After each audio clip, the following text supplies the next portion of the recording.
ආයිබෝවන්.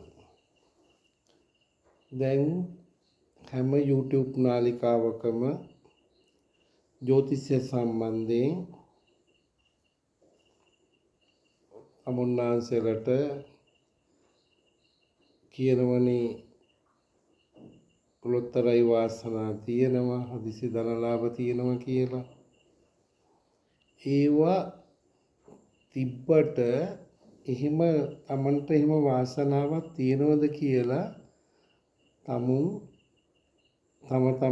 ඒක දැනගන්න ඕන. තමන්ගේ කේන්දරේ තමන්ට එහෙම වාසනාවක් තියෙනවද කියලා. ඒ වාසනාව තියෙනවද කියලා බලාගන්න ඊශ්වරයන් වහන්සේලා ඉදිරිපත් කරලා තියෙනවා මහා පරිවර්තන යෝග කියලා 20ක්. පරිවර්තන යෝග කොටස් 3කට වෙන් කරනවා. මහා පරිවර්තන යෝග, මධ්‍යම පරිවර්තන යෝග සහ දීන යෝග කියලා. එතකොට මධ්‍යම සහ දීන කියන දෙක පරිවර්තන යෝග තිබ්බට වැඩක් නැහැ. මහා පරිවර්තන යෝග 20ක් හඳුන්වලා දෙලා තියෙන. මෙන්න මේ 20ට මේ 20න් එකක් තමන්ගේ කේන්දරේ තියෙනවා නම් එවැනි අයට තමයි ලොතරැයි වාසනා වගේ දේවල් ලැබෙන්නේ. ලංකාවේ ලොතරැයි ඇදෙන්න නෙමෙයිනේ අදින්නේ. මං හැමදාම බනිනවා.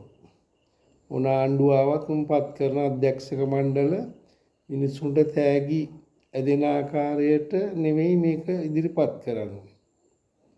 අද කෝටිය දිනුම ඇදුනේ නැත්නම් මහජන සම්පතේ ඊළඟ දවසේ කෝටි 2ක් එපා දිනුම පටන් ගන්න. මෙයාලා රුපියල් ලක්ෂයක් වගේ තමයි එකතු කරන්නේ ඊළඟ කෝටියට, ඇදිච්ච නැති කෝටියට. ඒ ක්‍රමේ වැරදි. මේක රාජ්‍යයට මුදල් ගසා කන විදිය වැඩපිළිවෙලක් තමයි මේ අඥාන අධ්‍යක්ෂක මණ්ඩල මේ රටේ කරන්නේ. එහෙම නෙවෙයිනේ මිනිස්සු අතර මේක ජනප්‍රිය කරන්න නම්. අද ඉතින් රුපියල් 10ට ටිකට් එක ගත්ත මිනිස්සුන්ට අද රුපියල් 20ට ටිකට් එක ගන්න වුණා. ඊට පස්සේ මාසයක් යනකොට රවි කරුණානායක මේක 40 කරා. එතකොට මම මේ කතා කරන්න යන්නේ මොන විදියකින්වත් Tamanට වාසනාව තිබ්බට ඒක ළඟා කරගන්න මේ රටේ ලොතරැයි මණ්ඩලයෙන් සහ සම්බන්ධ ලොතරැයි ජාතික ලොතරැයි මණ්ඩලයෙන් සහ සම්බන්ධ ලොතරැයි මණ්ඩලයෙන් එක සිද්ධ වෙන්නේ නැහැ. ඒකට හාස්පසින්ම තෑගි ඇදෙන්න නැති ආකාරයට තමයි මේ ලොතරැයි අදින්නේ. ඒක හරි වැරදි ක්‍රමයක්.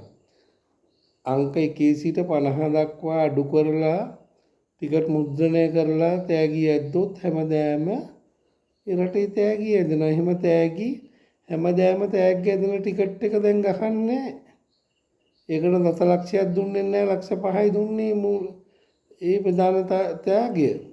ඉතින් ඒ වගේ මාපියාවක් තමයි ලංකාවේ මේ ලොතරැයි වලින් අපිට බලාපොරොත්තු වෙන්න වෙලා තියෙන. මේක මාපියාවක්.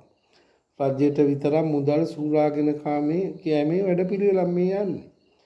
ඉතින් මේ මහා පරිවර්තන යෝග 20 තියෙනවා නම් තමයි අමුන්නාන්සේලට ප්‍රධාන වශයෙන් මේ ලොතරැයි ජයග්‍රහණය කරන්න පුළුවන්කම තියෙන්නේ.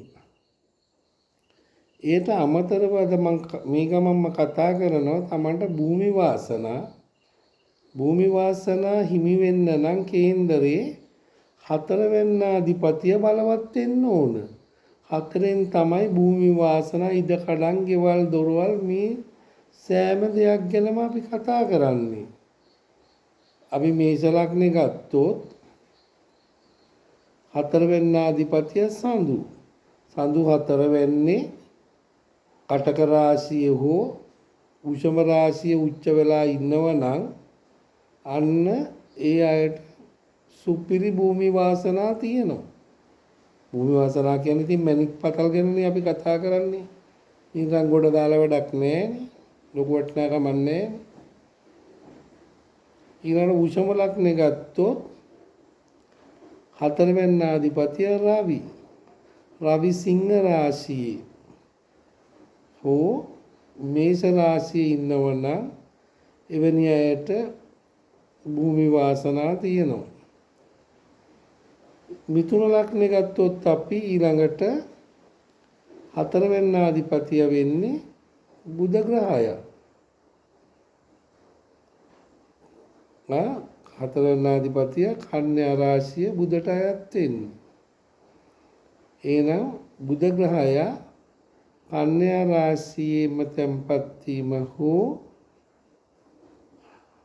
බුධ ග්‍රහය මිථුන රාශියේ තැන්පත් වීම තුලින් භූමි වාසනා උදා වෙනවා මිථුන ලග්න හිමියන්ට. ඊට පස්සේ කටක ලග්න හිමියන් ගත්තොත් 4 වෙනි අධිපතිය සිකුරු. 4 වෙනි සිකුරු ඉන්නව නම් හෝ සිකුරු වෘෂභ රාශියේ හෝ මීන රාශියේ හෝ ඉන්නව නම් එවැනි අයට අනිවාර්යෙන්ම භූමි වාසනා තියෙනවා. හරි? තරම් නෙවෙයි සුපිරි ගෙවල් සුපිරි වාහන සියල්ල ලැබෙනවා. කටක ලග්නයට එහෙම chances තියෙනවා. හරි? සිකුරු කියන්නේ ලස්සන ගෙවල් දොරවල් යාන වාහන දෙන ග්‍රහයක්. ඊට අපි සිංහ ලග්න හිමියෝ ගත්තොත් 4 වෙනි අධිපතිය වෙන්නේ කුජ ග්‍රහය. එහෙනම් කුජ උච්චක රාශිය 4 වෙනි අධිපති 4 හිතීමත් එම කුජ ග්‍රහය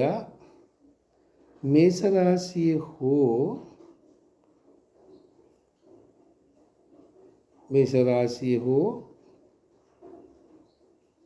උච්චක රාශියේ තැන්පත් වීම තුලින් ඒ භූමි වාසනා එවැනි අයට තියෙනවා කියලා අපිට පෙන්වා දෙන්න පුළුවන්.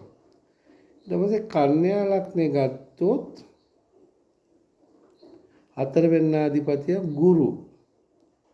4 වෙනි හෝ ගුරු ග්‍රහය මීන රාශියේ හෝ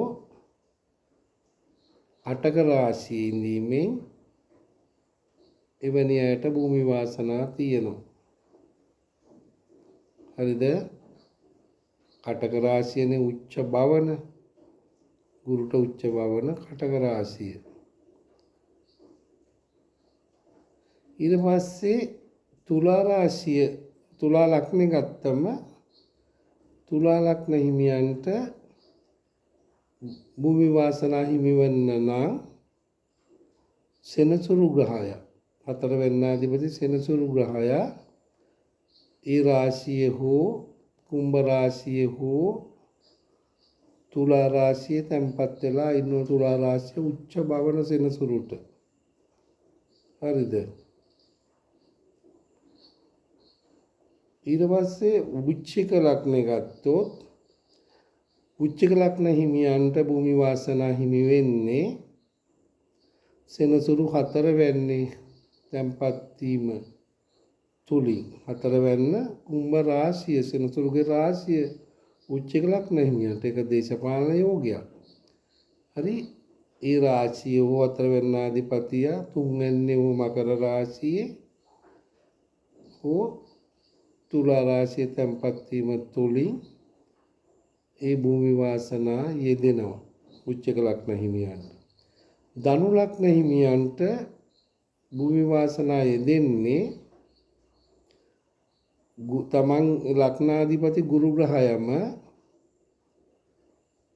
මීන රාශිය 4 වෙනි තැන්පත් වීමෙන් හෝ ධනු රාශියේ තැන්පත් වීමෙන් හෝ කටක රාශියේ තැන්පත් වීම තුලින්.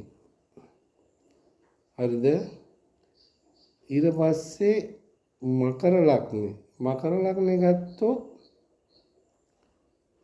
4 වෙනි අධිපතිය කුජ 4 වෙනි තැන්පත් වීමෙන් හෝ මේෂ රාශියේ යොක්ක උච්චක රාශියේ හෝ තැන්පත් වීම තුලින් භූමි වාසනා යෙදෙනවා. ඒ තුලා රාශියේ හිටියත් ඒක තියෙනවා. අපේ උච්ච භවනනේ. ඊට කුම්භ රාශිය කුම්භ ලග්නේ උපන්න අයට භූමි වාසනා යෙදෙන්න නම් සිකුරු 4 වැන්නේ හෝ සිකුරු ග්‍රහයා තුලා රාශිය හෝ මීන රාශිය තැන්පත් වෙන්න ඕන.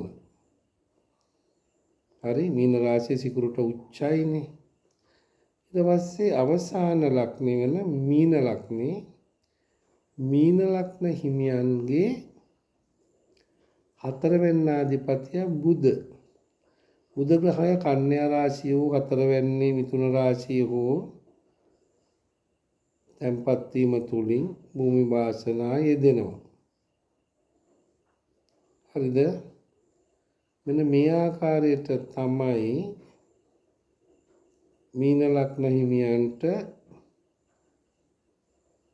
භූමි වාසනා යෙදෙන්නේ.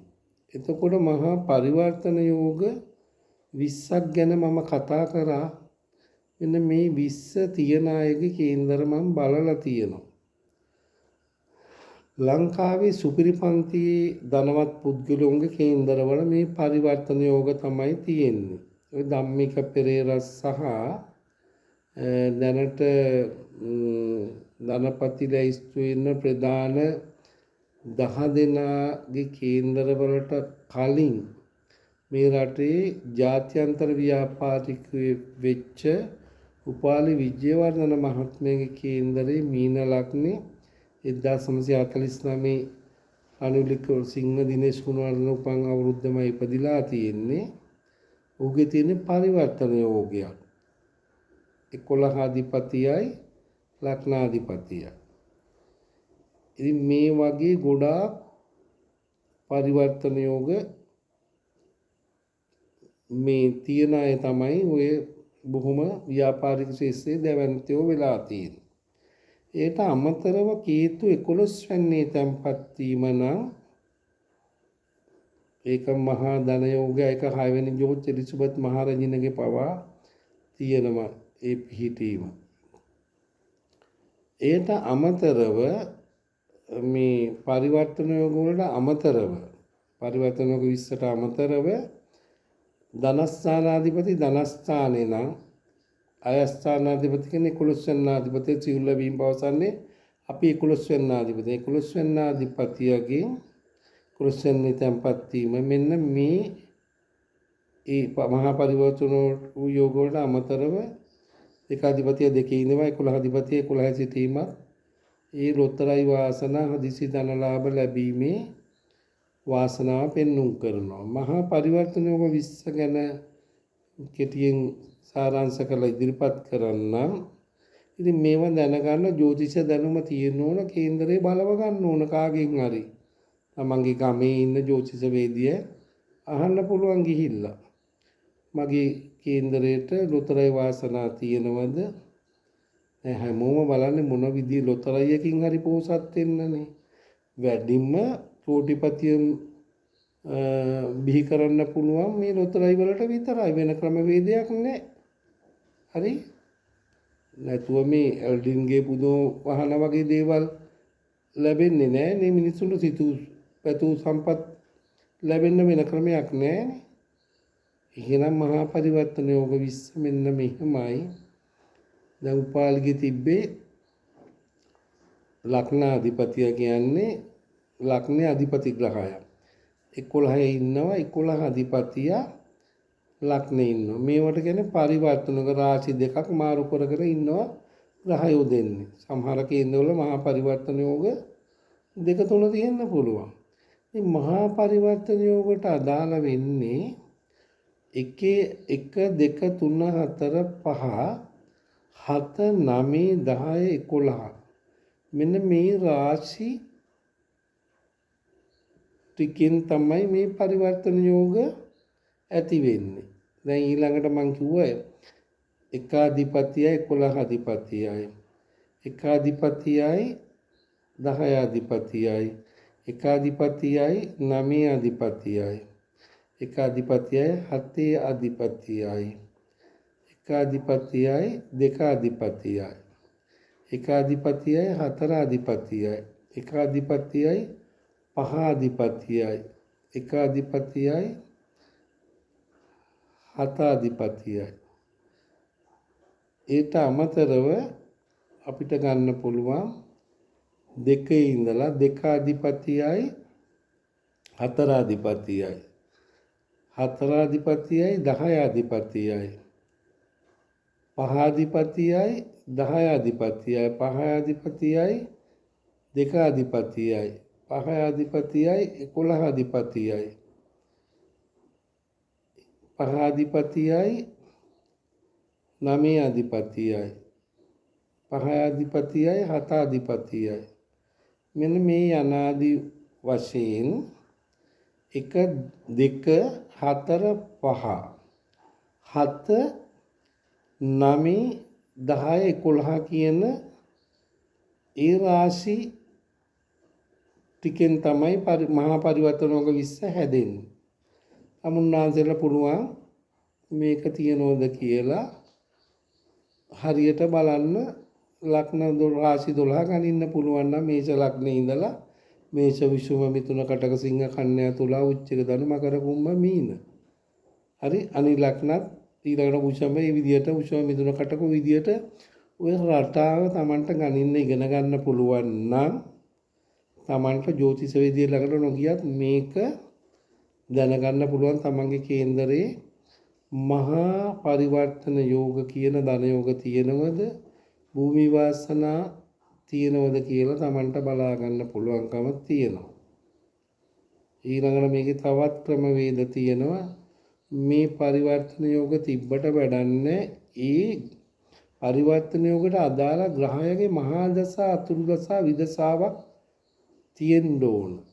යෝගකාරක ග්‍රහයන්ගේ ආදසාවකදී තමයි මේ સિદ્ધාන්තය සිද්ධ වෙන්නේ. ඉතින් පංචපක්ෂී රජ අවස්ථාව විතරක් බලලා මදි. ඒ තියෙන්න ඕන. කේන්දරේ පෙර පින බලන්නේ අපි 9 වෙන්නේ. ඔය 9 වෙන්නාදිපතිය 9 වෙන්නේ හෝ කේන්ද්‍ර ස්ථානවල 1 4 7 10 උච්ච සක්සේස් වෙලා තැම්පත් වීමත් ලග්නාධිපතිය බලවත් වීමත්. ලග්නාධිපතිය බලවත් කියන්නේ උච්ච රාශියක හරි සක්සේස්ත්‍ර මූලතික රාශියක හරි අවමෝෂේ මිත්‍ර රාශියක තැම්පත් වීම තුලින් තමයි ඒ தත්ත්වය උදා වෙන්නේ. එතකොට ඒක තමයි මහා ධනලක්ෂ්මී යෝගයේ හැටියට ජ්‍යොතිර්විද්‍යාවේ හඳුන්වා දීලා තියෙන්නේ.